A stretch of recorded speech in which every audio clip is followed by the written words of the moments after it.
And, of course, we're Tuesday here, and Bruce Cooper's got a busy day, but making time for us as usual here on this Turkey Tuesday for you here coming up. Turkey Tuesday, tell everybody about it, Tell obviously. everybody about it. Yeah, the largest single-day event in the nation as it relates to trying to sell turkeys and trying to feed the homeless. It's a great event, and I love how the community always galvanizes and get involved. I mean, regardless of the situation. Now, here we are, coming off a shutdown. Everyone knows how snaps was cut and everything like this. Hey, there is a great amount of need out there, not only just in Arizona, but around the country. But here in Arizona, our communities step up, and so I'm looking to beat and set an all-time record in the number of turkeys collected. I personally will be out at Bash's Food Store in Gilbert, Crossroads, Higley, and Elliott. I'll be there with Mark Curtis and Crebe Devine from 12 News. And so, there's just a lot of activity that goes on throughout. I mean, teams get involved. I mean, I take my hat off to every one of the local sports organizations, including Arizona State, from a collegiate standpoint. They all come and make their donations and stuff. And so there's different locations throughout the state. I saw the other day, Arizona State, the football team raised like $13,500 for some turkey drive. I don't know. Look. Yeah. It's an incredible event. I look forward to it. I've been involved with it for over 30 years. That's what I was going to ask you. How long have you been doing this? Yeah, for 25 years, I hosted it on 12 News, and so now I just show up as a guest for St. Vincent de Paul with the 12 News anchors and things like that. Yeah. Bigger thing is Mark Curtis. He's got more than 30 years there, doesn't he? When's he getting out of the game? Hey, look. I've asked Mark that. Mark said he still has juice left in the tank. So I read something about him. I don't know him at all, but I read something about him that he was like all ready to get out of the business and all that when he was a sports guy, and he moved to anchor. And they got all rejuvenated again, and now he's like he loves it again. Let me tell you something. He's been doing that for about 20 years. I started at 12 News as, get this, an intern for Mark Curtis doing sports. Okay. Mark Curtis did weekend sports at 12 News. Yeah. And I eventually became his producer before he left and went to Minneapolis as a sports director. And from Minneapolis, he left and he went to St. Louis. And we brought him back from St. Louis to Phoenix, where he was again. He was like the second fiddle to Bill Denny. Legendary Bill Denny at the time. Bill Denny was there, and so Bill eventually stepped down. Mark replaced him. And it didn't take long for our new news director to look at Mark Curtis and say, "You're wasting your time in sports, fella. You need to move over here to news." And so Mark's had a new career, as you talked about, in news. Yeah, I got to do a lot of Sunday nights with Coop, and it's always fascinating to me because I get there an hour before, whatever, and these guys, that you got to prepare for a certain amount of time on the sports broadcast, and somebody could come in. Hey, we're cutting a minute off because there's a cloud floating across the sky. Weather's going a little bit longer. And you guys had a scrub, but that's a fascinating business. It's unbelievable. I mean, someone could be stuck up on Camelback Mountain and for 4 hours, and heck, we'll stay on it for 4 hours. And cut sports, and everything's like, okay. It's a cutthroat business, but I'm sure a fun one. That's why he's stuck in it for so long. So that's today. If you're out in that area, Higley and Elliott. If I don't go to jail today, Coop, I'll stop by. There you go, having a turkey and everything. He's on a my man. way home. He's a man. If I don't end up in jail today. If not, can some of those? Don't be upset if you're down a little bit because people have to bail me out later on. So I have a court thing today. I got here as well, but So what's the deal? If you go by there, I know there's a bunch of places. I'm sure you can go to 12 News or something, or where do you go to look at? Any Bash's or Food City location. You can also go online, 12 News online, or their website, or St. Vincent de Paul's online, because there's a phone bank that's set up, and so it's once you get onto those respective, and it's just drop off turkeys or donations. You could do it in person or you could do it online, and so it all adds up and comes to the same thing where we're helping our neighbor in need to have a joyous holiday season. And everybody needs it. I've been reading other charities and people, food banks, etc. behind on that because of the government shutdown and focusing on the SNAP benefits stuff. And and all that. They didn't focus on Thanksgiving as early as they usually do and things to that effect. So, no, man, I'm proud of you coming in and talking about that. I know you're proud of it. We're proud of you doing it as well. So we definitely want to mention that to everybody today. And Yeah, but I heard you. But walking in, I heard you guys talking about some stuff with Jonathan Gannon. What's that all about? Oh, he wants to get right Yeah, back no, in. I mean, I want to know what it's all about. What's going on? He's all, screw the turkeys. Let's get into JG. Hey, Kobe, play JG on Kyler Murray again really quick, just so Cooper knows what we're talking about. Coop knows what we're talking about. Yeah, when he's physically and mentally healthy enough to play, he'll play. Will he need a ramp up because? Yeah, we'll always do what's best for his health first, for what's best for him, and then what's best for the team. So my contention is that word mentally caught my attention. Yes. Well, that and the facial expression.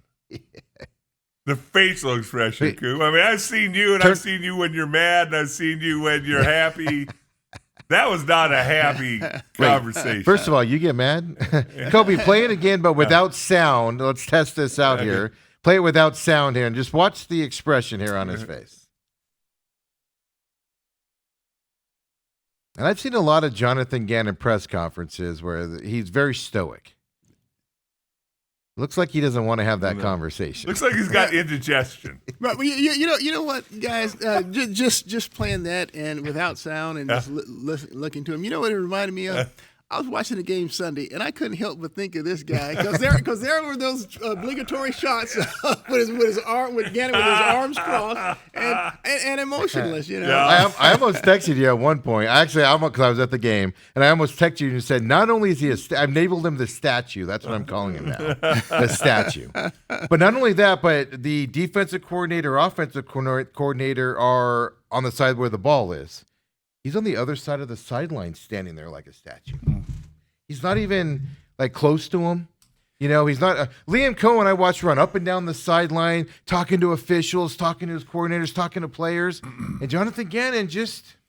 Yeah, you know, now that you brought attention to it, I have to admit that. First of all, sorry. It's going to bother you. It does bother me because I do believe that a team takes on the personality of its coach.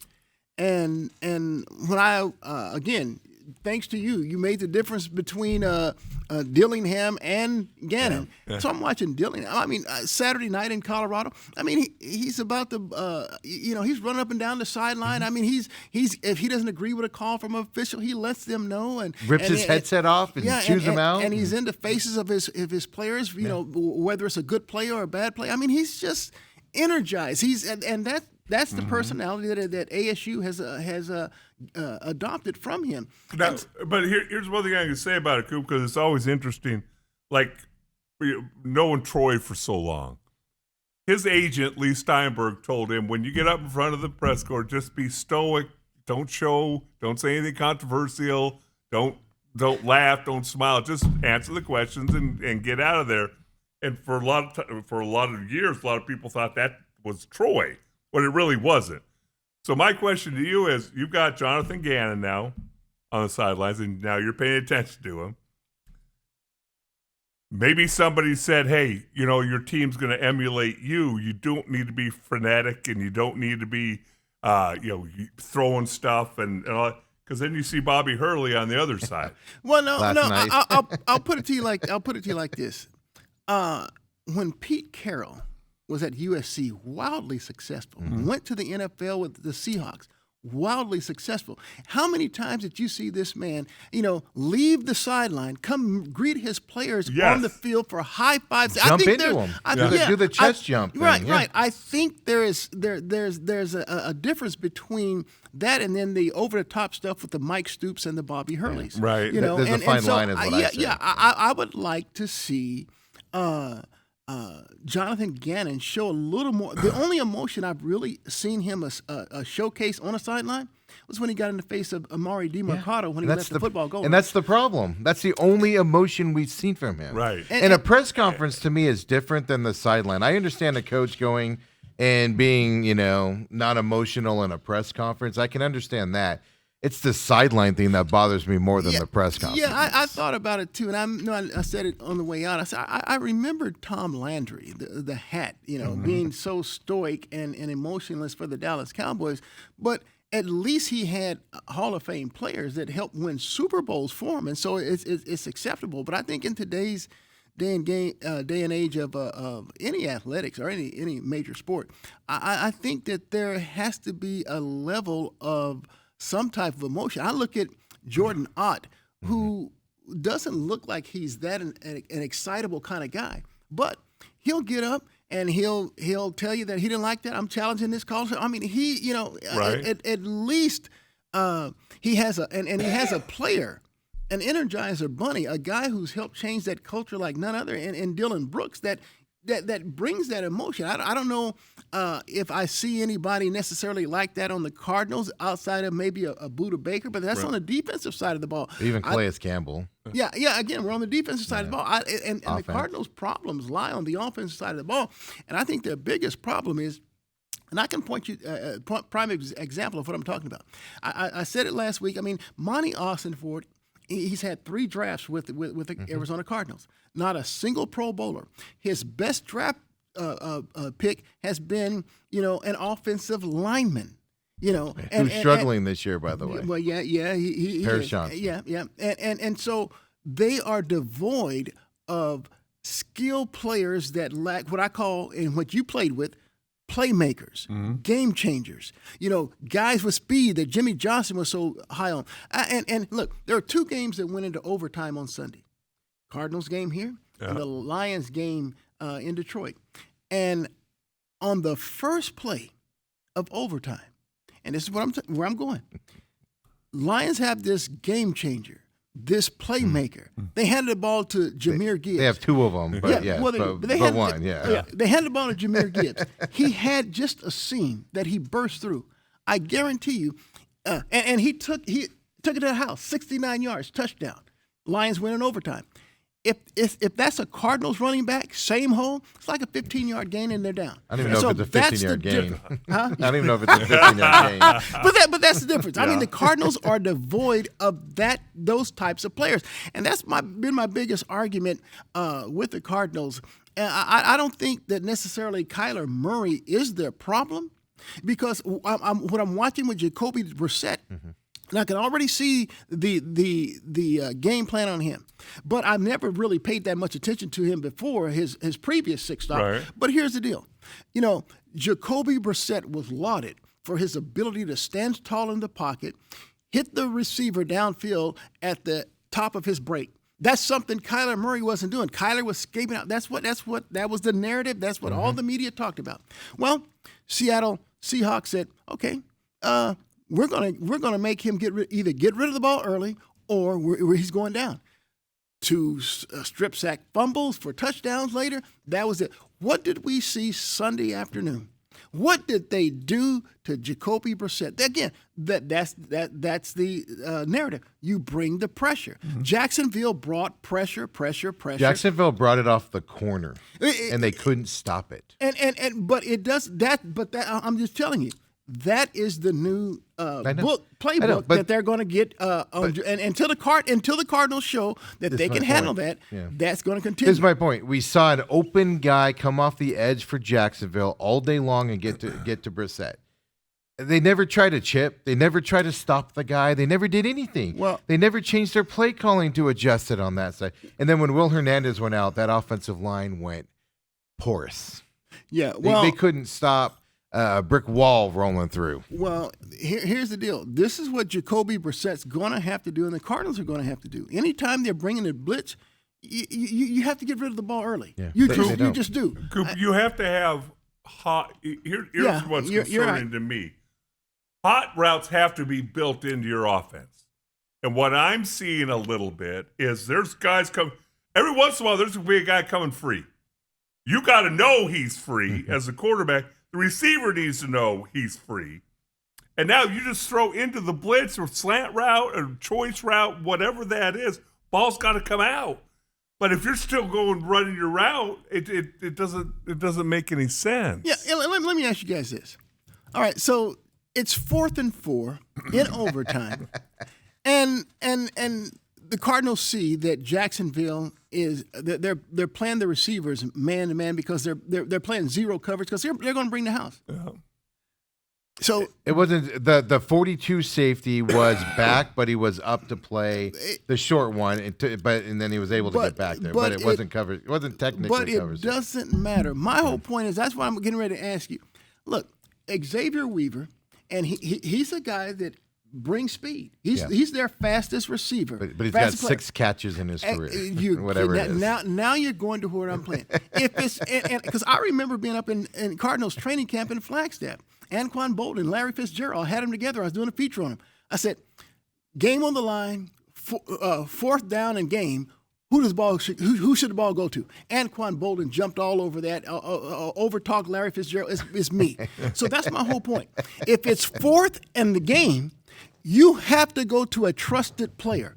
You cannot, and it doesn't need to be a bomb for crying out loud. Well, that's what we showed yesterday. There were guys underneath that, Dortch was there. He could have got it and maybe gotten that yard to get it, and yes, Trey was there. But Trey was 10, 15 yards downfield. Why is Trey 10 yards downfield or 15 yards downfield? Why is he not 5? I don't know. I've just come to the conclusion that I'm done with this coaching staff. All right. I really am. I mean, two of us now. It was table. It was difficult for me to say this because, I saw improvement. Cardinals went from 4 wins to 8 wins a year ago. Yes. And so the expectations, the bar was raised this year. Yeah. I said, this coaching staff is young. It's aggressive. I like it. But there were problems last year with the offense that I was the first one on the Drew Penzing is terrible bandwagon, and I took a lot of crap for it last year. There were problems last year with the offense, but they won, so you're able to But sweep it under the overall, rug. there was improvement. And the one thing, Yes. because coming into this season, Bruce, I compared ASU's coaching staff to the Cardinals' coaching staff. Said not only are they getting guys who love to play the game, and sometimes that's hard to do. Hey, I'm just talented. I've floated through, and I can play D1 football and really not love the game. But both coaching staffs came into this season with expectations for the first time in a long time. And yet we hear throughout the season, Kenny Dillingham, we fell short on this thing. I made some phone calls to guys that I respect and guys that have coached longer than I have. And then every Monday you hear Jonathan Gannon go, no, we're just going to stay the course. We'll go to work tomorrow, and we'll continue to do what we're doing. It's like, that's frustrating. After the game, he literally said, they asked him, how do you get out of this losing streak? And he said, it's all about preparation. We got to go and look at film. We got to find the mistakes and fix them. And you say that after every loss. It's obviously not working. Yeah, I'm gonna ask both of you this question. Do you believe that better players make a better coach? Not all the time. You still have to have a bad coach will make good players bad. Okay. No, yes. We can sit here and talk till we're blue in the face. Chip is Kelly. Is it Belichick? Yeah. Well, Is it Chip Brady? Kelly not at the Raiders, but Chip Kelly with the Eagles had a lot of good players, and they struggled. They struggled at times. to But put he it made the together. playoffs this first year. He did, but then it was bad after that. So, But I'm just getting to the point again. Can you name me a game changer or a playmaker on the Wilson. Cardinals' offensive side of the ball? Wilson, Trey Who? McBride. No. I said a game changer and a playmaker. There's a difference between that and very good players. I mean, Trey McBride is not going to be a guy that's going to, if you throw Yeah, him he's not gonna run it a for short 60 out, yards. he could take a short out and make a 90-yard touchdown. They don't give Wilson a chance very often to catch a ball. In Well, stride. I'll tell you I this. noticed that on Sunday. It's a lot of curl routes. It's a lot of those types of routes. I'll tell you this. Up until the last 2 games in which Marvin Harrison has been hurt, I couldn't have given you 2 cents for Michael Wilson. But this is the argument, isn't it? I said yesterday, Wilson's your number 1 receiver moving forward from this day. He has to be. He's shown that be. And he's been on this roster for 3 years. Well- and you're finding out in the last 2 games how good of a receiver this kid is? Well, let's put it to you like this. Michael Wilson, his first 2 years, just like he was in college at Stanford, always had a He was propensity or injured. I know. proclivity to get hurt. And now he's been pretty much healthy all season. But since they drafted Marvin Harrison Jr., it was just understood. It was known. Yeah. He is our number one. And that needs to change. And and he has failed miserably. I mean, his father can sit there and blame the Cardinals' offense or this, that, and the other coaching or quarterbacks all he wants. The bottom line is his son dropped the freaking ball. Yeah. It hit his hands too often and fell on the ground too often. And so you can't blame anybody but Marvin Harrison Jr. himself. And look, just when you think he's turned the corner, he goes back the other way. Yeah. I have been very impressed with Michael Wilson to the point to where, I'm ready, like you said, I'm ready to make him the number one receiver and make Marvin Harrison the number two. I will argue that making Marvin the number 2 take the pressure off of Absolutely. him. People are going to go toward Wilson. That might actually make Marvin Harrison Jr. look like the receiver we expected him to be. Exactly. And then what it'll do, it'll force the defense. And this is what I love when DeAndre Hopkins was on the team. He made you pick your poison. Yeah.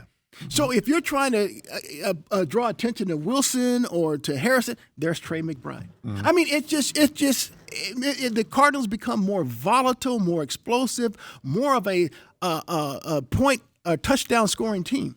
And so that's what they have lacked. I mean, since Gannon has gotten here, that's what they like. Now, I give Monty Ossenfort credit for selecting Marvin Harrison number 4 overall because that was the consensus. This dude was better than Neighbors. No, this dude was better than Thomas. That was the grade coming in. I know, but I was all on Neighbors as the guy you needed to get in here. Yeah, but anyway, yeah. But he I wasn't the only one. He at least tried that, and it has not worked. But I tell you what. He drafted a guy named Michael Wilson that third year, and we didn't know that Michael Wilson could be that dude until Marvin Harrison went down. So as much as we talk about, we got Brissett, we don't need Kyler Murray anymore. Well, we've got Michael Wilson, and we need to make him the new featured receiver on this team because he's proven he is that dude. Yes. Will the Cardinals coaching staff do that? It's the question. And the I have no thing confidence is, in him. because I lived it, Bruce, I lived it with Michael Irvin and Alvin Harper. All right? Alvin Harper was the perfect number 2 because he was dynamic, acrobatic, could make big catches. He caught the ball. He ran with it. Michael took all the attention. And then Alvin Harper signs with Tampa Bay to be the number 1 receiver. And guess what? That lasted for about a year and a half, and he's not a number 1. It's a bust city, yeah. So could Marvin Harrison be the best number 2 in the NFL? Maybe. But I'd like to see him. I'd like to see them try that. If they come back and Marvin Harrison's the one right when he comes back, I just have no confidence they might realize. Now, Jonathan Gannon yesterday, I don't have the clip, but he did say yesterday you throw it to the guys that go and get the ball. So maybe that gives you hope that they're even like, all right, that's our guy right there. Yeah, and then you look at the Cardinals' running back room. I mean, look, James Conner is a nice bull, but that's what he is. He's a Cam Scatterboo type of running back. He's just a bull in a china shop. He is not that home run hitter. No. And so I look at the Cardinals' running back room. And I mean, heck, granted some injuries have come in, but I have not been impressed with Trey Benson. No. And Amari DiMercado, I will tell you that he's shown flashes of having that burst, that home run speed, but by and large, I mean, we're down to what the Bam Knights, the Michael Carters. I mean, they have done They're direct snapping the ball to Dortch, who's getting tackled 4-yard losses every time. Monty Ossenfort has not done a good job of procuring playmakers, game changers, specifically on the offensive side of the ball where it is needed. Well, here's the thing. I know we got to go to break. Yeah. We're at the top of the hour, but Wrap it up here. everybody talks about the offensive line has not played well this year. It's taken a definitive step back. But how much is that? Because James Conner, yes, a battering ram, tough physical runner, but he's going to get you 5 yards. Not at the beginning of the year, he wasn't. The second 5 opens up a whole lot of possibilities more than 2nd and 11. Yeah, but Dale, even when he was healthy, he wasn't even doing that this year. And I will say this, that was the biggest reason why the Cardinals enjoyed a lot of success early on last year when they had they were in first place at the break at I believe so, yeah. yeah. And so they enjoyed a lot of success because of their ability to run the ball. I believe they were top 5 in the league running the ball, and so that now takes the pressure off of Kyler Murray or any quarterback for that matter to try and do it on their right arm by themselves. And so without that, the Cardinals have been just a horrible offensive unit, and well, I shouldn't say horrible, but they didn't reach the heights that they were last year. And so with Brissett stepping in and him throwing completing record 47 passes. 300 yards. No, we lost the freaking game, dude. But 300 yards a game, which Kyler Murray was only doing 180, 200. So the offense moves better with Jacoby, but they still can't score. They move better through the air. That's what I mean. And so what difference does it make? Because the Cardinals were more balanced a year ago. Yeah. And so the balance is what you look for. But what difference does it make if I'm throwing for 400 yards and completing 47 passes when I'm down 35-10? So a lot of those yards are going to come in garbage time anyway. And so it does no good. I need the Cardinals to bring in more playmakers and more game changers. And when you do that, that means I'm bringing speed to the lineup. The only speed guy they have is a guy that has, you said, 6-game experience, Xavier Weaver. Yeah. No, Jimmy Johnson was catches. He was so huge. Oh, 6 catches. Okay. 6 catches. Not even 6 games, dude. 6 catches. Okay.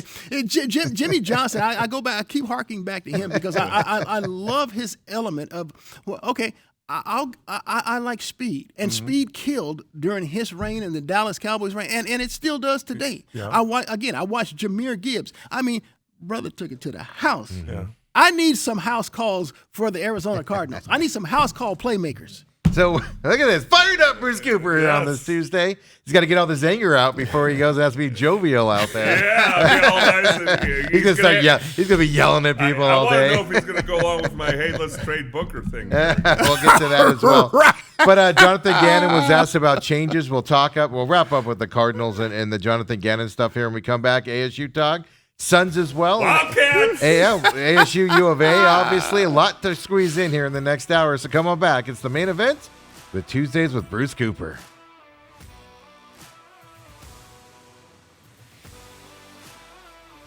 We're back here. Main event. I'm your humble host, Stephen McCollum, 17-year NFL veteran. Dale Hellestrae here. To the right, 17. How many Super Bowls, Bruce? Well, gee, I mean, he's asking me to change it. 3 Super Bowls, 4 NFC championship games, 1 AFC championship game. Thank you. Several national championship wannabe games in college. Yeah, I realized that we won 2 national championships when I was at SMU. I think they just gave it to ourselves. But more importantly, what was his high school resume? Good too. It's disgusting how good it is. Saguaro, again. Hey, Coop, Soar's about to call him and ask him to be the head coach. Hey, Coop, let's talk about our last high school basketball game together. I'll tell you mine. You tell you. Westwood and Saguaro right here battling it out. So you brought up though Jonathan Gannon. You're ready for this coaching staff to go. Yeah. I was okay keeping Jonathan Gannon, but the offensive staff needs to change. But I've changed on that, and I'll tell you why I've changed on that. Okay. Even Rallis needs to go. If Jonathan Gannon is going to come back, you need a complete overhaul. And the reason why is Cardinals the other day, went down the field and scored in that fourth quarter to go up 20. What was it? 20. I got it right here. 20. I apologize, everybody. I had it here. They went down and they scored, and they got the lead, though, late in this game. Jacksonville went down in 9 plays. 24-21. That's what it was. And then Jacksonville easily goes down the field and scores a touchdown. Just no defensive pressure whatsoever. And I even tweeted it out at that moment. The Cardinals are trying to lose this game. Just they went into a prevent defense, let Jacksonville go down and score when they've been having defensive success. And Jacksonville takes the 3-point lead again or whatever it was, 3-point lead, and the Cardinals have to, then they 4 and out, and then Jacksonville screws the pooch up and goes 4 and out, and the Cardinals go down and score and kick the field goal. But even in the big moments where you can win the game late, they go into like a quasi prevent defense, and the other team just drives the field and scores on you. We saw it earlier this year with those 5 losses by 13 points or whatever it was. Just the defense. And at that time, I gave it up to them that they were just tired. But it's been a season-long thing of when the Cardinals take the lead late in the games that they're into. They take the lead late. The defense gives up easy touchdowns on the backside, and that's coaching. Yeah, it is, and you know, and it's so funny. You guys know that I'm a draft nick. I already know who my first round pick for the Cardinals is, and I've already been making moves and stuff in my head of what I want to do. I mean, yeah, they've left me no other choice. Yeah, but Well, you don't even know where you they're don't know picking. that they might end up having the top pick. Yeah, Well, it doesn't matter. Titans only gonna have one win this year. I already know what I'm doing. So here's the deal. With that in mind, I said, I have to make a coaching change. So like I said, if I make a coaching change, I have to have that guy in mind who I want. So I already know the coach I want for the Arizona Cardinals to Okay. replace Gannon. With the Kansas City Chiefs, their defensive coordinator, Steve Spagnuolo. Here's a guy who brings a myriad of blitzes. You know, he can get you off the field, but he also is on the sideline of an offensive guru and a genius that he understands the value of playmakers. He understands the value of creativity. He understands the value of 4 or 5 wide receiver sets, the creativity and stuff. So I think that bringing someone like him on board would serve the Cardinals best. Well, you can even go farther. Steve Spagnuolo, that Chiefs defense hasn't been the best defense in the league when they've been winning either. You know, Chris Jones obviously is one of the best linemen in the league, so they've had some players. But they haven't been one of the best defenses in the league, and he gets out there and, like you said, he gets them off the field and stuff like that. So the play I was talking about really quick was when they went up 21-17. The Cardinals did 9 plays, 60 yards in 3 minutes and 25 seconds is what the Jaguars did. Went down 24-21, and then the Cardinals had to tie it up late. And it's just there's something off on both sides of this ball with the coaching staff and how they're coaching. This Right. game. If you follow this, and this is where I'm going with Spagnuolo. If you follow the Cardinals, they'll get you in a possession down, you know, 3rd and whatever or 4th and whatever, and the opposition always converts.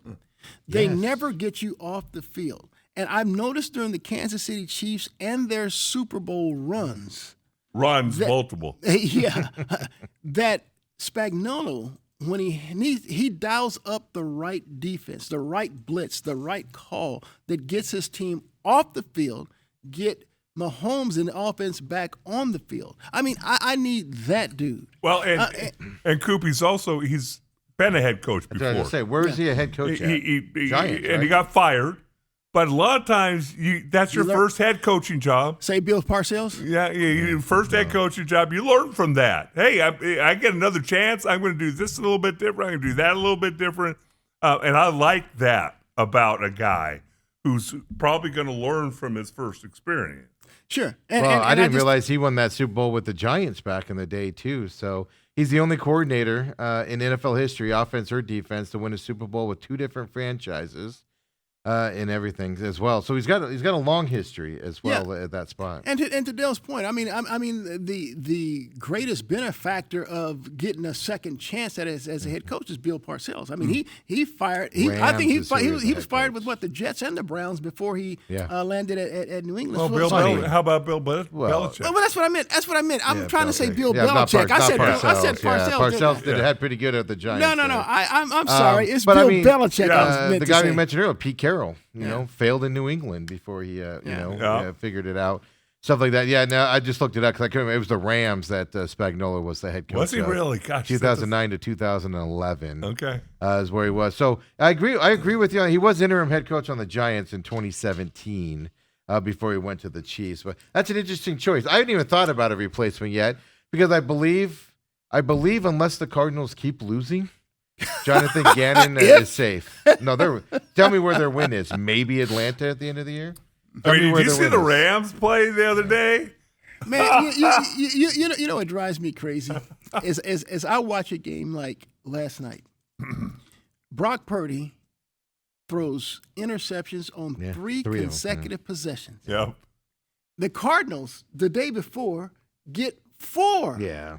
And they lose, and the 49ers win despite that. I mean, look. If I've been comparing the Cardinals and 49ers season for what, 3 weeks now, 2 weeks now? And it's disgusting. It really is. It really is. I mean, they can lose half their roster to injury, and they still win, and they can throw 3 interceptions in the darn game and win. We can get 4 interceptions, and we still have. We have to force overtime. That's how we do. No, I've been comparing that. It is utterly disgusting. And that's the other reason why Michael Bidwell needs to figure out what his bot in life is, right? And, you can continue to hire coaches that aren't ready for the position, or you can go out and get a coach that is going to be successful with the pedigree, et cetera, like the Niners have done. That's the difference. Hey, look, I'm ready to watch the Detroit Lions play on Thanksgiving in a couple days. Yeah. I mean, it's a tradition. Like you watch the Lions and you watch the Cowboys. I mean, the Thanksgiving Day was probably one of the rare games that you expected the Lions to win.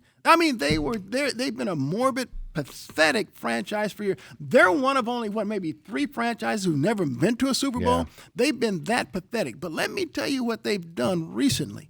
Under Campbell as their head coach. And I got to give their GM a lot of credit, too. Look. Well, they added talent. He's gone out and brought in speed at running back in Gibbs, speed at wide receiver in Jamison Williams, and then he has his number 1 in Amon. You keep only saying Gibbs. They have a 1-2 punch at running back that no other team David has. Montgomery, Yes. sure. But David Montgomery, Unbelievable. but Montgomery was not a draft pick. No. I'm just, No, so no, that's you're why I'm just saying, talking about draft picks? Okay. Yes, I am. Okay. Because he built this thing through the draft. Right. And he went with speed. That's how you win in the NFL. Jamison Williams is just, I mean, I don't even know who's faster, him or Gibbs. But one's a running back, the other's a receiver. And then he has a nice possession number 1 receiver who, on 4th and whatever, you're going to Amon-Ra St. Brown. There's no question. And then you have a tight end, some guy named Sam Laporta. Now, the Cardinals have a tight end in Trey McBride, but they don't have those other elements. That's what I'm saying. Yeah. The Detroit Lions have turned the corner through the draft by bringing in playmakers, game changers, and speed. Darn it, why can't the Cardinals do that? Yeah. Well, and the other thing and I brought it up just a little bit earlier, you have to be willing to change when it's not working. And something's not. How many guys have we seen get let go in the NFL? Coordinators, things like that. We saw a defensive coordinator for Giants let go. Chip Kelly let go by the Raiders, all within 24 hours because it's not working there. Yeah. And obviously two bad franchises. But you look at Detroit, and all of a sudden Dan Campbell takes over the coaching. The offensive play call. It's not working right now, so let's try. Now, again, we're going to try something. That might not be the answer, but to just continue to go out after week after week. Yeah. This is a minute 22 clip here. And you want to know how Jonathan Gannon thinks about changes, guys? Jonathan Gannon telling you yesterday what he thinks about changes. The question's included here, so I didn't cut the question out. When we look at those games that you're talking about, we evaluate everything that we're doing, and then we implement certain things to try to fix problems that keep showing up over and over. That's what anybody would do, but I believe in our process and our people, and to change for the sake of change, to think that you're going to get a different result. I don't believe in that where we're at right now. I think these games that are score games, you can look at a couple plays here or there, but I showed the defense the first drive, of the game. They're backed up, and 5 plays later it's 7-0, and really not for anything schematically that they did. So those are the things that I point out, that it's like, hey, let's fix these day 1 install plays on a sail route, on a stretch play, on a 4-way post wheel 3-out man-to-man zone beater that we're in man-to-man. Let's do those a little bit better. You know what I mean? So, and then in critical moments, do we have the right thought process, and can we execute? I think we have the right thought process, and I've seen us execute. We just got to do it at a little higher level. How You about believe this? any of that? You believe any of that, Bruce? Well, here's the deal. That garbage you just spewed? Here's the deal. 3rd down conversions are key. Because, those are your possession downs. Yep. Teams are rarely going to go for it on 4th down anyway. Problem is, the Cardinals give up too many 3rd down conversions defensively and don't convert enough third downs offensively. Yeah. And so you could talk about you go back and you look at it, this, that, and the other. Bottom line, man, this is a results-oriented business. Until you fix those two issues, you're going to struggle. But you just heard them. They go back and they try to fix what they saw before. Here's the defensive drive that he's talking about, the Jags' first Jags' first offensive drive.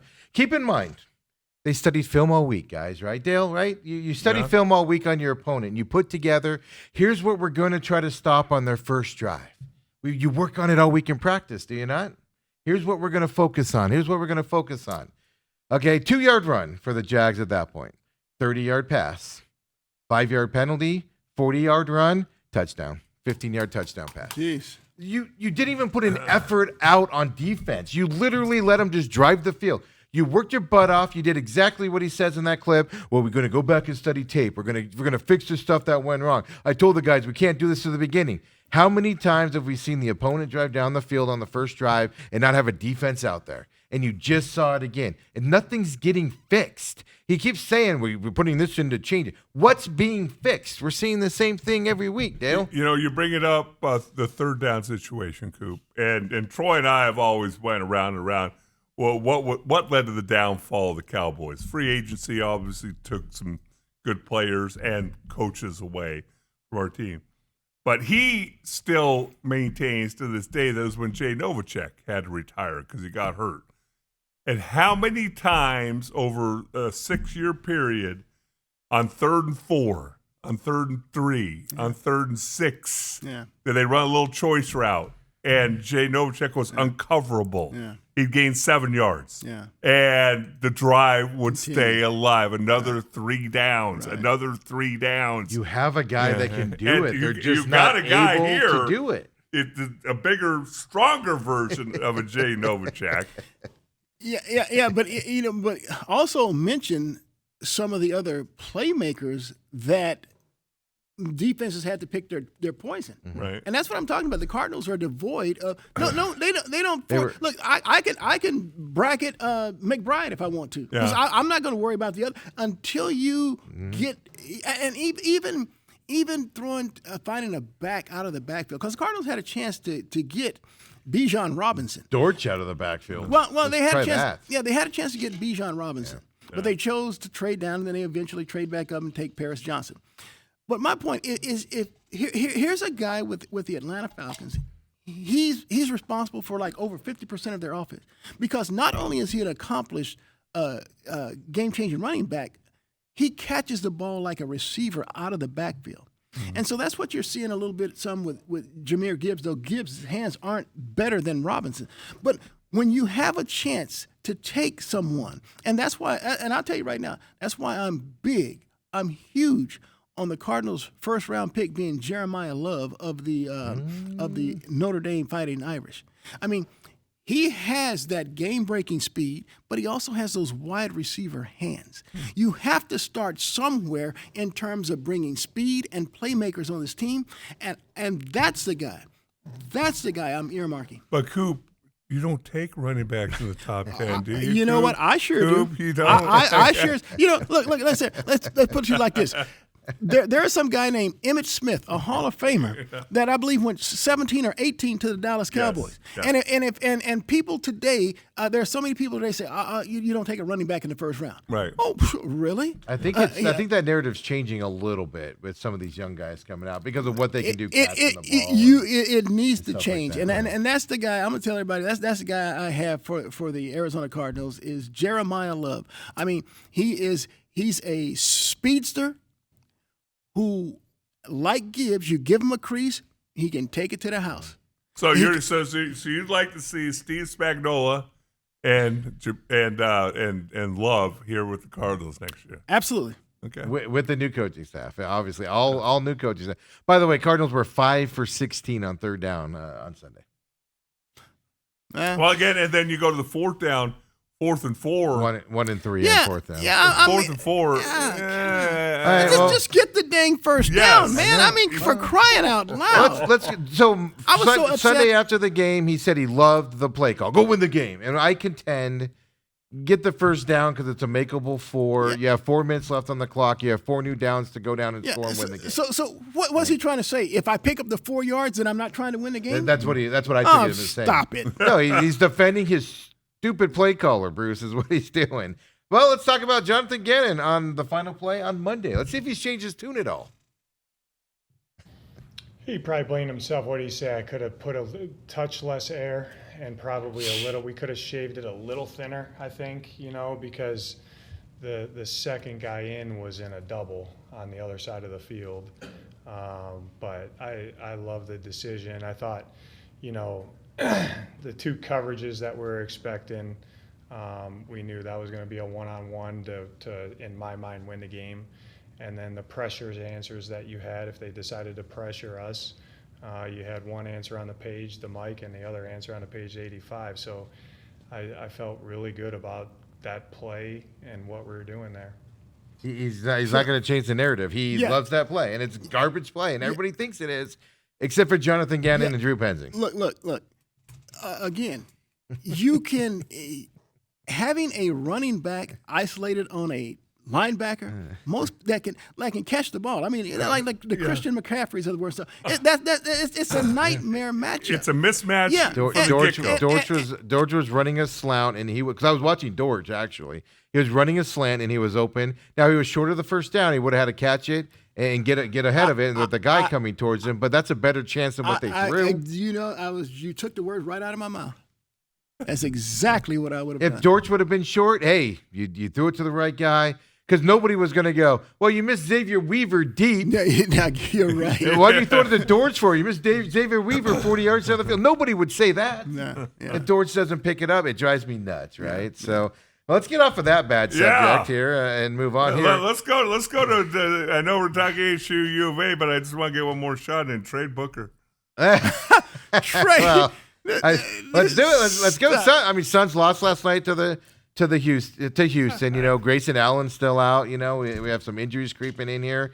Second night of a double-double. Houston hadn't played, or back-to-back. Houston hadn't played since Thursday. They did look fresher when the game started, and things to that effect. Dylan Brooks back against his old team. I loved his tenacity out there. The Suns just looked almost defeated when the game started, in my opinion. Look, they again load management for Mark Williams. He doesn't play. So here's the deal: if you watch that first quarter, it told you everything you needed to know. The Suns, they struggled mightily to hit the open shot. Yeah. They didn't make a three. They were just missing, clanking everything, and so they're falling behind. Second quarter, they're down 15. They go on this run to close it to 4 before Houston built it back up to 9. I think it was 59-50 at halftime, right? Because they built it up to 9 at halftime. Third quarter, Suns again try with it. Houston built its lead up to like 17, 18 points.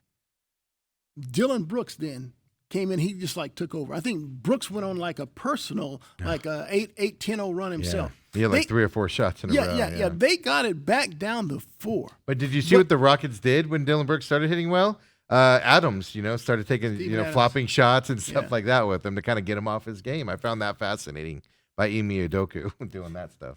Yeah, and so the Rockets were able to withstand that, and they started a run of their own to build it back up. So anytime you see something like that, team they're not playing with the same energy and that they normally play with. They don't have the same focus, the same energy. And again, that's because of that second night of a back-to-back. And then Houston has a former Suns player that brings the same kind of energy that we all marvel at, that Brooks and Gillespie and Goodwin and Dunn bringing. Oh, by the way, Dunn didn't play last night either. Yeah, and so his name is Josh Okogie. Josh Okogie out-energied the Suns' Energizer Bunnies, and that's because he's fresher. And so, it'll be interesting. I know the two teams play again in Houston on December 5th.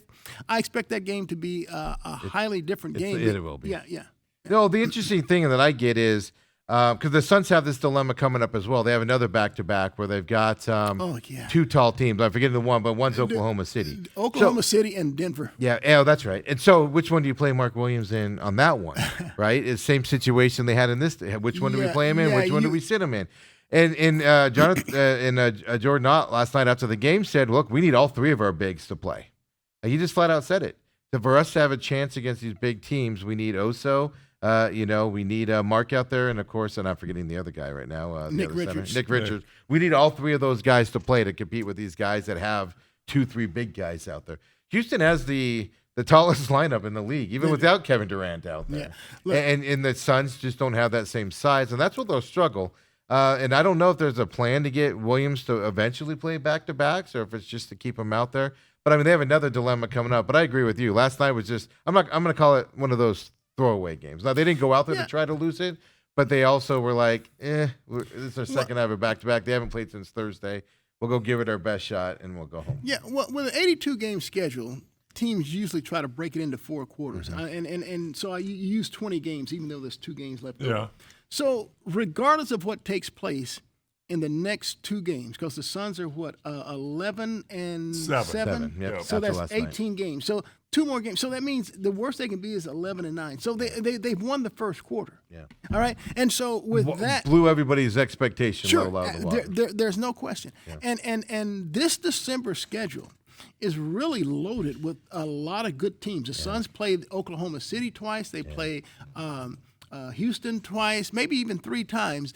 They play the Lakers, and so they're and the Nuggets. So they're playing a lot of good teams during the month of December. So this would be their second quarter, and so I'm interested to see what their record is at halftime, because I think that'll say a lot moving forward. What do you think it's going to be?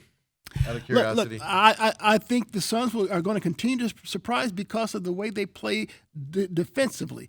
See, defense travels, and so when they're struggling with their shots, that defense is still going to carry them. And what the Suns could have used last night, they could have used the long arms of Ryan Dunn, who was not available. They could use, when they're struggling to shoot the ball, they could use the sharp shooting talents of Grayson Allen. And yes, they could have used Mark Williams to do better inside in terms of better rebounding, because Houston was really pounding that offensive glass. And so I just like everything about this team. Again, the way they play and pressure you on the perimeter defensively is just unbelievable. But there's a trend that I'm starting to see with the Suns that I don't like. So I'm starting to turn the ball over a lot themselves again. They do it. They do it for 2 or 3 games, and then all of a sudden they fix it, and then they do it again. 21 turnovers last night. Yeah. They had, I think, 7 or 8 the game before, and then they had 28 the game before that. Absolutely. And it's and a constant thing. They won the game with the 28 turnovers against Minnesota. It's they had to come back. They're the only team to come back from less than a minute down by 8 or more. And they were the only team to ever do that. Yeah, I'm this crazy guy that like when I watch a Suns season or a team season, and when you lose a game at home that you shouldn't have, and that was the Atlanta Hawks game. They shouldn't have lost at home to the Hawks. And so it stays with me, and I go throughout the season. I say, if they just would have, well, they beat Minnesota at home in a game that they should have lost. So now we're even. Yeah, it makes it out, right? Yeah. But I mean, you said, I'll tell you this: at the end of December, I think the Suns are going to be plus or minus 500 in terms of games in their schedule at the end of December. Well, what does that mean? Plus or minus 500? Well, meaning because I don't want to say a 500 team, because then you'll be like, they're not 500 like you did all year for the Diamondbacks. They'll be a plus team. But that's what I mean. They'll be either 5 games below 500 or 5 games above 500, but they'll be in that 500 range. They'll be an above 500 team, just for the reasons that I said, that their defense travels, and they do that. I agree with you on that. I mean, they have some hard teams coming up, and they'll lose obviously some of those games, but they also have the Kings several times, and now that's barring that they stay healthy and they get done back, and things like that affecting Grayson Allen. I think Grayson Allen not being out there does affect that offense with those threes and things of that. But I think at the end of December, like I said, around 500, just a matter of, close to it at that point. And again, I think everybody's just letting it slide, but 3 straight games, Devin Booker's not played like Devin Booker. I mean, he had more turnovers than assists last night. Yeah, he's teams are starting to play him a lot more physical, and they're blitzing him a lot more, and so what Devin needs to do is,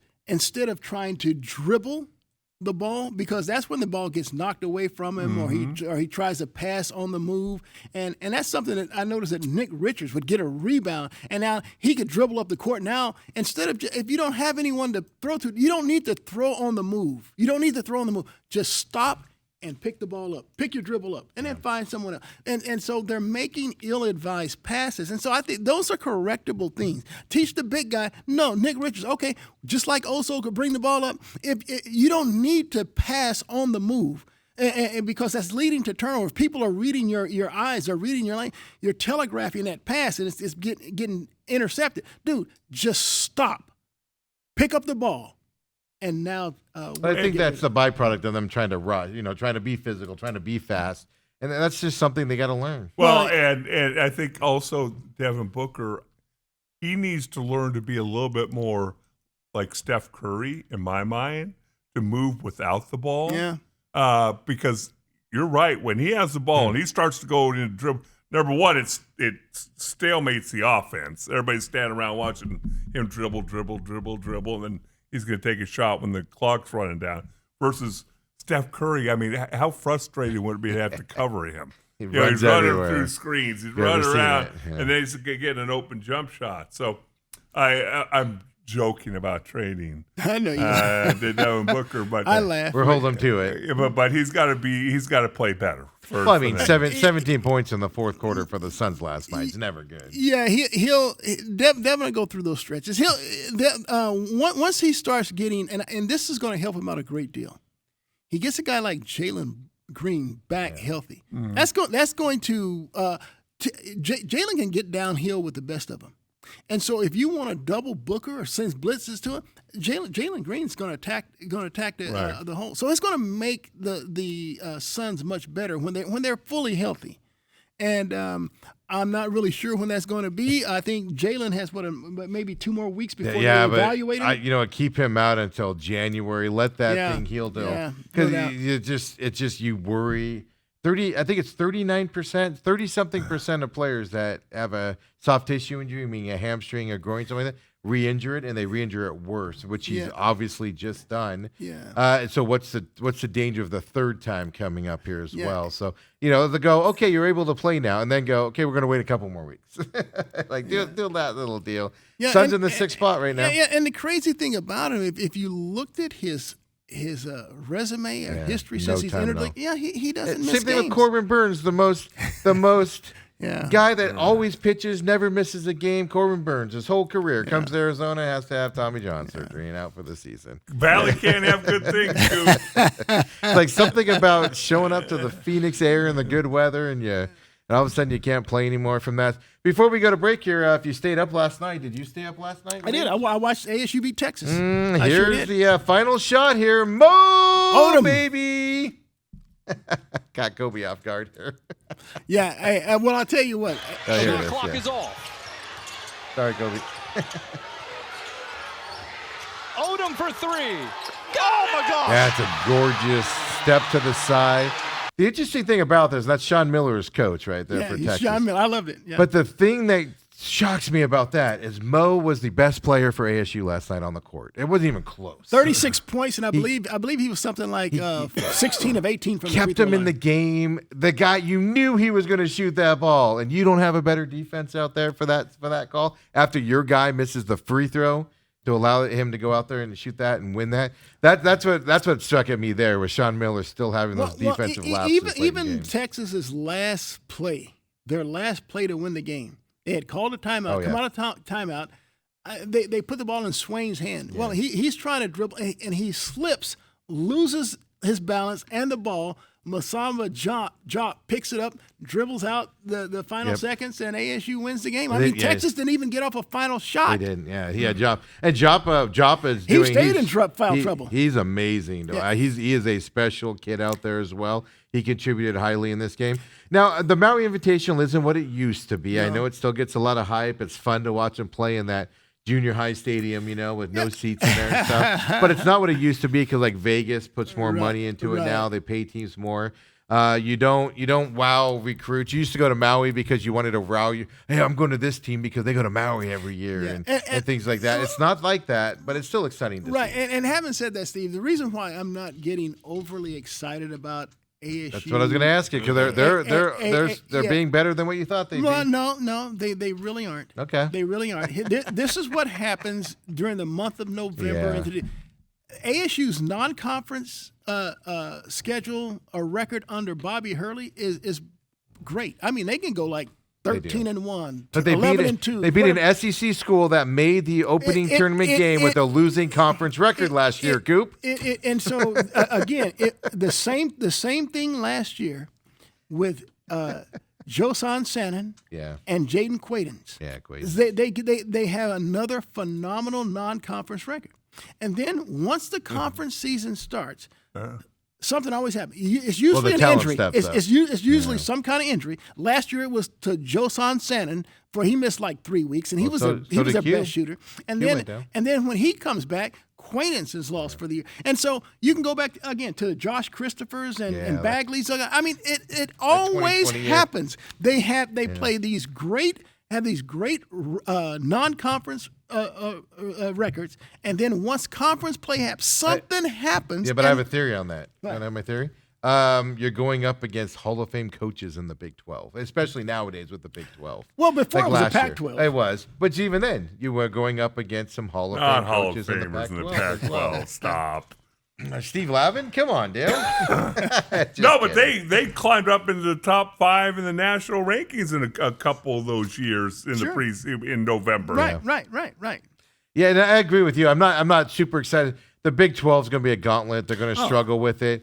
But I'll say this team's fun to watch. Yeah. Well, they've had some teams that have been fun to watch, but then those players don't become available because they always get hurt. I don't know what it is, and so that's why I'm certainly tempering my emotions relative to what I saw last night. Even if ASU. Because they win a lot. They do find themselves winning some of these. They played Gonzaga very well, way better than I thought they played. Hey, look! Gonzaga just beat Alabama by 10 points, the same amount of points that they beat ASU by. And Alabama's the number 8 team in the country. Exactly. And so look.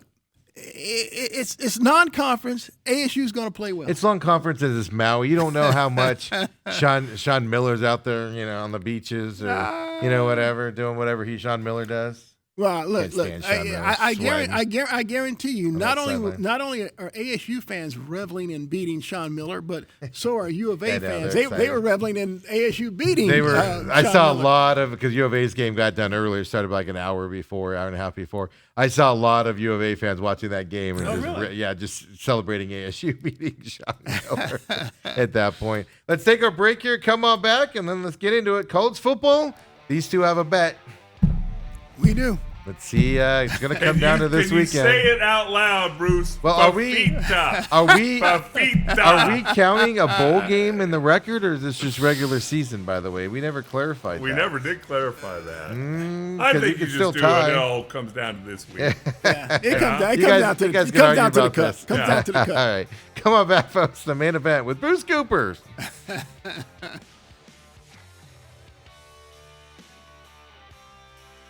We're back here. El Paso sucks. Dale just said, let's avoid the Sun Bowl.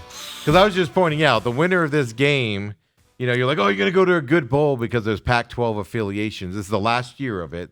Then you go to the Big 12 only affiliated games. So you can win this game and still go to like the Holiday Bowl, the LA Bowl, the Sun Bowl. Yeah, but the Big 12 affiliated goals are something like the Pop-Tart. Oh my God. Dude, my dream, I've never had a Pop-Tart a day in my life. What? But that's never a day in my life. I've never had one. They look disgusting. I refuse to believe that. They look gross. I'm telling you. Riley at one point brought a toaster into the old studio, and we were going to have one day, and then we lost. Remember that was the day the power went out?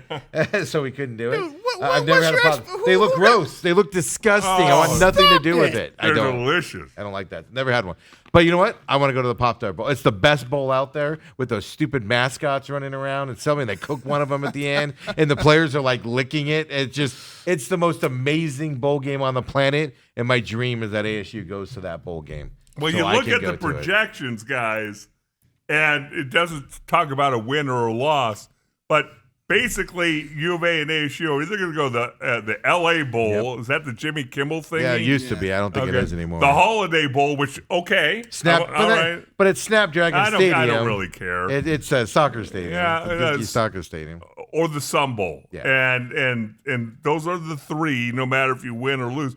And Because of the Pac-12 designation. and the reason that I have such a disdain I love this for game. El Paso is because besides it's El Paso and the Sun Bowl is my junior year. We were 10-1. We were ranked 5 or 6 in the country. Fiesta Bowl, Orange Bowl, talking about taking SMU. They both passed on us. We ended up in freaking El Paso for 5 days. We stayed at one of those. Oh my gosh, what's the name of it? Holiday Inn? It wasn't a Holiday Inn, but it had like free happy hour. And that was the highlight of our trip to El Paso. We got our butts beat by Alabama. You didn't even want to be there. And the topper of the whole story, after that whole week, we wake up the morning of the game, and I look out my window, and back then they used to have the old bank signs, the time and temperature. And go back over, and I look out, and the window's all foggy, and I'm like, what the heck's going on? It's been 75 degrees all week. Look, I've A northern blew in. Bruce, Look. it never got above 31 degrees for the rest of the day. Hey, look! I have spent time in El Paso for the Sun Bowl, covering ASU on New Year's Eve, and yeah, Dale, it's not a lot to look forward to for sure. I mean, look, there was a trip. I believe we went to maybe it was Juarez, Mexico. I mean, it's right there. Yeah, on it's the right on border. the border. Yeah. So you went there. So we did a story on a lot of the players being fitted for some custom cowboy boots over there and stuff like that. And so that was really the highlight of our trip. Yeah. You got to go to White Sands. You got to go to that big cave that you can go hike through. And God. that's what I did when ASU played Florida State. It was the last time there in the Sun Bowl. And that's when I had torn my Achilles. So what was that, 2020, 2021 time frame? So I had a scooter. Getting around that stadium, we had to they made me drop the scooter off at this one place because they wouldn't let me take in the stands. And I had to walk half a mile. Because they wouldn't let me take my foot scooter. Jeez. The deal. It was horrible. But we did all the cave and White Sands and all that stuff. Yeah, that's not even in El Paso. But this is the last year of those Pac-12 affiliations. Thank It goes goodness. our way after this year. So, but yeah, 2014 was the last time Arizona State and Arizona had winning records, ending the end of season game here. Who won the game that year, fellas? 2014, ASU had to. Nope. U of A won it Rats. 42-35. So is that an omen for this weekend? Before we get into this game really quick, Kenny Dillingham's been doing a lot of talking since Sam Levitt went down, and he's possibly leaving about the transfer portal, etc. Was asked about it this week. I think this was yesterday. Transfer portal starts January 2nd, if you don't know. There are already, Dale, 7,000 kids in the portal. It's not officially in the portal, but are designated to go in there. There's not enough spaces for these kids to move around, right? And that's the thing. I think some kids just put their name in the portal, see if they get any interest. See if they get anything, and then they can pull it out and go back to the school. Kenny Dillingham specifically talked about the expectations. So last year they lost nobody. None of the two deep guys. Here's his expectation for this year on the transfer portal. Yeah, I mean, I think we're in a good spot. I think for me, it's always about we want dudes who want to be at ASU. And I've said that before. I feel like we're in a good spot to be able to get that accomplished. The guys who truly want to be here, the guys that are all in on being at ASU, the guys who believe we can help them achieve what they want to achieve and believe this is the best place for them and that we're going to take care of them, I think we're going to have a really, really good chance to keep those guys here. And then I think we're going to have the ability to go attract a lot of really good players as well. I mean, when you're selling out crowds, when you have investment from the school, and when you have some of these things, I think it positions us really, really well to be a destination for some of these guys. I think he might be overly optimistic. I mean, there are some freshmen who came in who were highly regarded, who really are being redshirted and not even used so much. And I know that they're given and they're 4 a senior games. laden team, by the way. Yeah, and they're given 4 games to to play without compromising their status or eligibility status there. But Arizona State's not even utilizing those freshmen in those spots and whatever. And could it be because every game they play is close, right down to the wire? That's a possibility. But you open the door for someone to leave when they just don't. And this is different than last year. Last year they were a younger team. Now they have most of their defense is leaving. Their top 2 guys on the defensive side, most of them are graduating and moving on. Yeah. So you have to replace all those guys on top. But he is right on this, though. They're going to have a ton of interest from kids. ASU is one of those programs where kids are going to be fighting each other to get here. Yeah, but you don't want to be like Bobby Hurley over at ASU where you're bringing in too many new faces because you're trying to reestablish a culture that you've already Well, I get that, but set. I have more faith in Kenny Dillingham to bring in the right kids and that coaching staff than I do Bobby Hurley. Here's the deal. The most important player that could potentially leave is Sam Levitt. Yes. And I really, I don't have any intel on this, but I do believe the reports that I've heard, because here's the deal. There are going to be some schools out there, be it the SEC, be it the Big Ten, or maybe even I've heard Texas Tech again over in the Big 12. Miami, they need a quarterback. Their quarterback's league. But Miami's going to need a quarterback. Ian Beck's gone this year. Right, and they're going to pay more than ASU. And so his brother, who also doubles as his agent, I'm sure, and I believe the reports, I think he's shopping for the highest bidder. Because look, he's going to say, look, we got one more year before we go to the league. That's why not maximize our bank account for that year? I would even argue, if I was in Sam Levitt's camp, and I know I think differently than athletes do, so Dale's going to laugh at me about this, but I believe Sam Levitt, ASU believed Sam Levitt was leaving this year, but they thought he was going pro because he's going to be good enough. Yeah. So they're ready to move on from him, and they're prepared to move on from him from that perspective. I believe Sam Levitt, with this year, realizes that he's dropped out and can't go pro right now. Absolutely. So the thought process, if I was Sam Levitt, would be, let's maximize the revenue because we don't know where we're going to be in the NFL next year. Then we go to the NFL, I'm only making my rookie salary of $1 million a year if I get drafted at all. And all that stuff. If he's drafted in the first round, he'll be. Yeah, but hold on. He's got to get there again. How's he going to get drafted in the first round unless he puts something on tape? He's going to have to. That's what I'm getting at. So you don't know if he's going to rebound next year, going to a Georgia or Miami, going to a high level team. He was a nobody coming out of Michigan State with no expectations when he came here. And Kenny Dillingham and this staff got him to this level now, and now he's fallen off with this injury. There's no guarantee. So I believe if I was Sam Levitt, let's hedge this bet a little bit. Well, let's go make $6-7 million.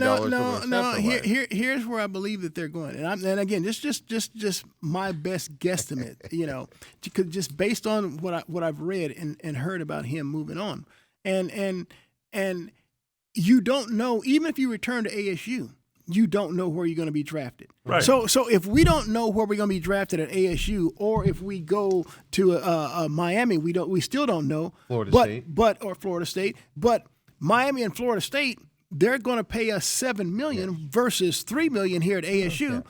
Let's take that $7 million. That's what I'm saying. No doubt. That's what I'm saying. So if I don't get drafted and I try to make it in the pros, or even if I'm a late draft pick, we've made our money. We can live off of that the rest of our lives at $7 million. Because if you can't live off $7 million for the rest of your life, you're just overspending at that point. But that's my argument on why. I can definitely see that. And while I think ASU is pretty well positioned, I think that things are a lot of good things going on in Tempe, but they're still not offering a kid $7 million. I had a conversation with a guy. He'll remain anonymous last night at the gym. I was at the gym pumping some iron coop.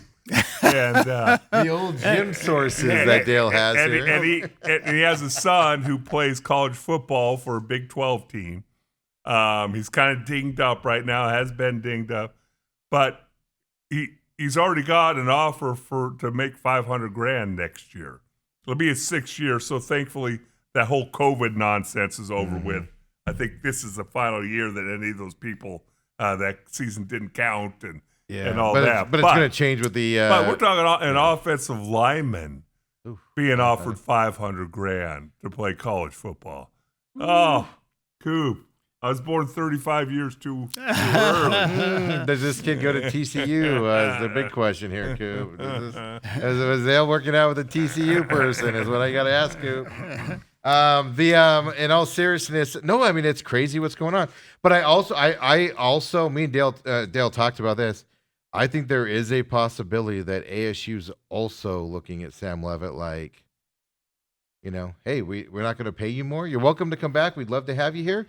But we have money that needs to go to other kids right now, and because they were prepared to move on from him because he was going to be. Did you have to be prepared, Coop, coming into this season that he was leaving? Yeah, you thought for the NFL. Yeah. So ASU's telling him we're fine with you leaving. Look, they have Cam Dwyer from New Mexico, and Jack Fetty from UTEP that they are looking at to come in and compete. Did you see Kenny Dillingham talking to that Colorado quarterback on Saturday night after the game? Oh, I knew Julian Lewis. He was in his ear. Yeah, everybody's like, it's 65 in Tempe right now. You know what? Yeah. Hey, that could be interesting. That could be interesting. Hey, that kid can sling it. Well, I mean, there's one thing really about can. this Kenny Dillingham and his staff. One, if you're a running back in college, you got to look at Arizona State. What Aguano's doing as a running backs coach, Sun Devil Stores kind of blew that up again. But I mean, it's been known that what he's doing with his running game and these running backs, with their explosions and getting to the pros, is amazing to see with him as a running backs coach. This was an interim head coach at ASU that we weren't sure was going to be back with the program after that, right? And then on top of that, you've got to have faith that ASU is going to, whatever quarterback comes in and quarterbacks come in, they're going to come in and have success. And partly because of Sam Leavitt, but I'll even give it more credit to what Jeff Sims looks like with his struggles, but what he's able to do. Because Jeff Sims struggled like he did in the first half at Nebraska, and they couldn't do anything to fix him, and they ran him out of town. Whereas ASU was able to overcome it, fix it, and make him look good while he's struggling out there. Yeah, and but that gives you the faith. But look, I'm still nervous because Jeff Sims is a quarterback. I'm not saying for don't the be. Territorial Cup. Look. I think, I'm not saying don't be. I think he's a terrific athlete who runs better than he passes. Yeah. And ASU needs to pass the ball to be able to beat the University of Arizona. And that's one thing that Noah Fafita is back doing again this year.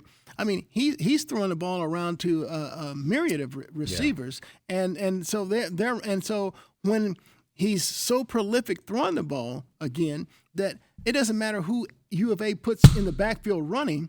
They're really producing a very good running attack as well. So they're very balanced. ASU needs to score, and if Arizona State is only running the ball with Raleek Brown or with Jeff Sims, that's not enough. They are, and so I'm nervous. But if he is on and he's on target, I like ASU's chances. But that's a big. But again, we're talking about if. So I'm nervous. I'm not going to lie, Dale. Coop, I'm nervous. I like my filet. I like it medium. Where was this dinner at? Steak 44. Steak 44. Might as well I pick drove by there something. yesterday. He owes me 10 steak dinners anyway. I never got any of them. I have a feeling I'll settle for Burger King. I mean, going into this game on Friday. One of the game goes back to Friday finally, which I think that's where it deserves to be instead of Saturday. But I agree with you. Arizona's a scary team right now, but I'm not afraid. Arizona State's defense, I think, is going to have some success against Arizona's offense. I do not have faith in Brennan that he's going to be able to, and that offensive staff, figure it out. Now you got the defensive coordinator, used to coach up here at Arizona State, kind of got a little bit of an anger towards that, right? Gonzalez. So it'll be interesting to see what he does. I think this game does come down to which offense performs better. And give me Fafita or give me death. Really? Look. Noah. I'm not gonna lie. He's playing well, and he's being very elusive in the pocket when you bring pressure. He's able to get outside, and he's throwing extremely well on the run. And so, and his receivers, a new crop of receivers, they have learned that little scramble drill. They come back to the ball, and they have people who go over the top of it. They give him a number of options on the run, and he's been very accurate. And like I said, his accuracy throwing the ball has opened up their running game. And so they're a very balanced team, and a team that can put some points on the board. But yeah, I do like ASU's defense better than I do U of A's. But U of A's coming in confident. That's the other, super confident. They're the way they've been winning. They went to Cincinnati, beat Baylor, which Baylor's a good Big 12 team. Probably similar talent between the two, and Arizona was able to win that last weekend. But these are very similar teams right now with the injuries, and that's dangerous because Arizona can do it. 4.6 opponents' yards rushing per game is all Arizona's defense is giving up right now. 4.6. Yeah. What's got to give? Well, look, I'll tell you what. You mentioned Danny Gonzalez doing a good job as a DC there, but hats off to Brent Brennan. I mean, I think after last year, he was definitely coming in on the hot seat. I'm like, man, they're not giving him any time. A whole lot of time, no. But he's really turned it around. And all he's doing, and this is my favorite part of what Brent Brennan's doing, because I'm not a fan of him as a head coach. Has he improved over last year? Yes. But to me, he's Dirk Cutter. Meaning he's really, really good at the lower tiers, which he wasn't even good at San Jose State, I might add. But, he's probably better at those tiers. Then you step up and you kind of get beat in a little bit. So I think all he's doing is with the schedule of Arizona this year is he's setting Arizona up for these really high expectations for next year. You guys keep trying to talk yourselves in. Boom, next year. He took the layoff, and look at him coaching his tail off. So you got Arizona, Dale? I got Arizona. I've got ASU just because I can't pick Arizona to save my life. Yeah, I'm ASU for obvious reasons. I'm a graduate. I'm an alumnus of a school and proud of it. And so, but I do want to be on record. I'm very nervous, Dale. I'm not gonna lie. I don't disagree. This is a closer game than anybody thought it would be coming up this weekend. But I'll say this: if Arizona State loses this game, it's going to be because of something Arizona State does, not what Arizona. Well, here's the deal. I've been lamenting all year the fact that ASU lost the home game to Houston. Yeah. Otherwise, they would be right there to return to they would still need BYU. They would have still needed BYU or Texas Tech to lose, but they would be closer. But here, with the one conference loss for three teams, they would lose. Yeah, because of the tiebreakers. Oh no, because they beat Texas Tech. I'm sorry, you're wrong. Yeah, you're right. I'm sorry. I forgot they beat Texas. Yeah, Tech. and so here's the deal. Yeah. I've seen this script too many times. When you need to beat U of A to get to a Rose Bowl, U of A wins. So if I needed to beat U of A to get to the Big 12 title game, I just feel that something would have happened. I mean, I've seen that script before. So now all of a sudden, I'm not so upset about that Houston loss because now if I lost to U of A, it wouldn't be as painful. I didn't even think about that. That kind of scares me a little bit. So, well, let's wrap it up, Coop. Go do your Turkey Day thing. All everybody right. come join Coop out there come as join well. me out there. See you out there, everybody. Absolutely. Higley and Elliott, right? Higley and Elliott. Well, if I'm not in Food jail, Store. I'll try to stop by. We'll see how that goes later on. Till 7:30 tonight. Yeah, I'll be there from 12:30 to 7. All right, perfect. 7. Okay, perfect. Appreciate it. We'll see you next week after the Territorial Cup, and we all survive Thanksgiving as well. So tomorrow I just want to know, is it going to be a gift certificate with Coop so I don't have to go eat with you, or are we going to go together? We have to go together. Okay. We got Lou tomorrow, opening in the show with Lou tomorrow, all NFL talk with obviously the Thanksgiving holiday. And Coach Sheehan's going to join me. Dale takes off tomorrow. He's got to go do some judging over there at KUPD and everything. So Coach Sheehan is going to join me, maybe with a couple special guests as well after that. So come and join us yet tomorrow as well, folks. And see you then, everybody.